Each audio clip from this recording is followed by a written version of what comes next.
narrative report should only be, and it says 1 to 4 pages long, addendums attached. So let's get into how that looks and how that presents itself. Now, you're going to see a lot of legends. What's a legend? A legend gives a description of something. So whatever you're using, it'll give a description of something.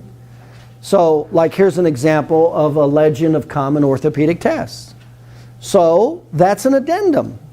So in other words, you should not be explaining through your narrative report what the orthopedic test is and what you're trying to do. No, it should just be the result.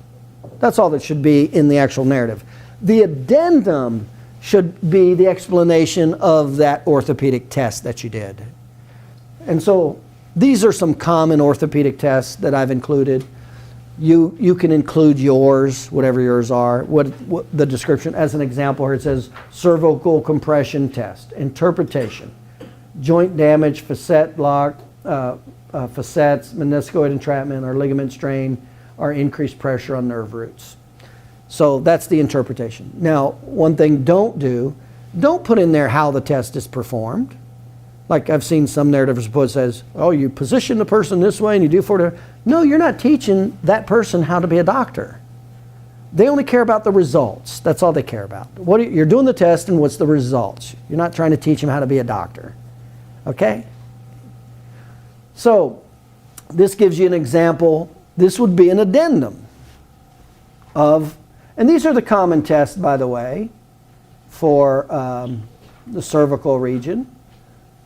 You can see here it says cervical compression test, cervical distraction test, brachial plexus tension test, Addendums test, foraminal compression, Allen, Soto-Hall's, and Tennell's test. Those are pretty much the common cervical, upper cervical thoracic test.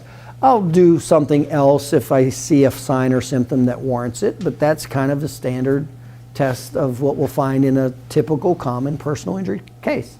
Same with the low back. These are the low back common tests here. Kemp's, Valsalva, straight leg raise, Braggart's, Bechterew sitting, sacroiliac, Patrick Faber's. So if you have additional tests that you use, what I recommend you do is you just take the addendum sheet, put all your tests in there. What's the interpretation? What does it mean if it was positive? And just include it, and it's attached as an addendum. That's how that works, okay?